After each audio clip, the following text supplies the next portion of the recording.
Good PC maintenance starts with keeping accurate records of configuration data, either keeping these on floppy disks or other types of removable media storage, or actually keeping them in a notebook.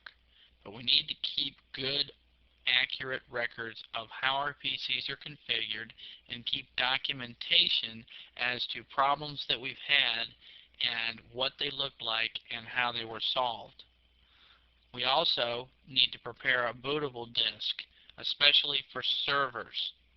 And a bootable disk may change depending on how we've changed the configuration of servers. So we need to keep the bootable disks up to date. We need to organize our hard drive. We're going to talk a lot more about organizing the hard drive, but we really need to organize our hard drive much like we would a filing cabinet, so that we have it logically organized so that we can find information when we need it. In organizing the hard drive, we want to store only the startup files and the necessary initialization files in the root directory. This is important for troubleshooting. If we've got a lot of different things in the root directory, we won't be able to find the files that we need to find in order to do the troubleshooting that we need to do. And there's no point in storing files in the root directory when we can simply make additional folders and store the files in the proper folders in the first place. So we need to only store the startup files and necessary initialization files in the root directory, and then make additional folders in which to store files and put the folders in the root directory, or in folders that are inside the folders that are in the root directory, to build a hierarchy of the folders. We also need to keep application software and their data in separate directories. This will help with the performance of the computer, and it will help with troubleshooting and upgrading the application software later on. Documentation is an extremely important aspect of good troubleshooting. And documentation should include manuals, tutorials, help files that provide information, notes and history on computer problems and their fixes. Documentation is one of the most important things. When network engineers are interviewed, they say that going to their documentation has helped them fix more problems than any other particular source.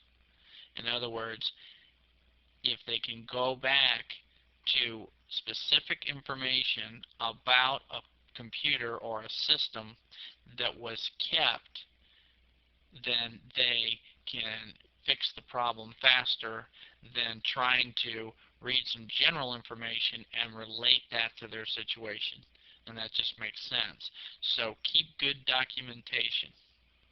Other precautions are: protect your software and your data. Before installing new software, we need to back up. Always back up what we can't afford to lose, what we can't do without and can't replace. Back up the entire Windows system directory if there's space. Don't compress your whole hard drive.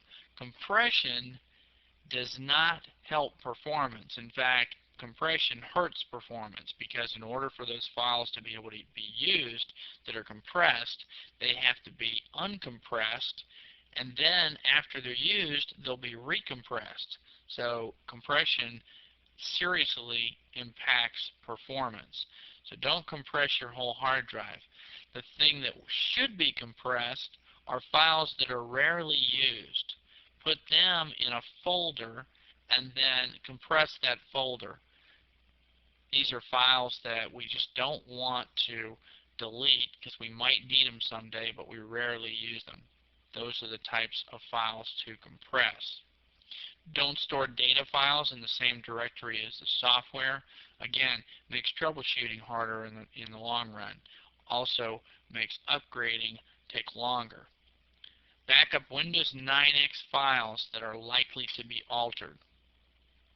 In other words, if you're going to be making changes, be doing upgrades to a system, or you're going to be installing software that is going to alter your operating system files, then it's a good idea to have a backup of those operating system files, especially in a business situation and especially on a server if we're going to install another application package for the users to use.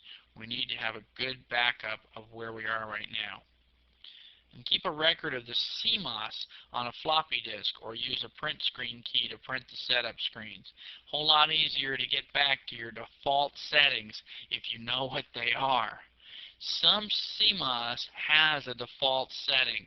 You just press a function key and it'll go back to the default settings, but maybe that's not the correct default setting anymore for the configuration of your computer. So don't rely on that. Keep a list of what your CMOS settings are, or keep a record of what they are on a floppy disk and keep track of where the floppy disk is. So in summary, in this section on troubleshooting, we talked about safety precautions, we talked about the essential troubleshooting tools, we talked about resolving problems after the source has been isolated, and we talked about defensive procedures that minimize losses, like backing up hardware and software, write protecting application disk, and keeping records and documentation. In our next section, we'll look at some tips on adding and changing hardware.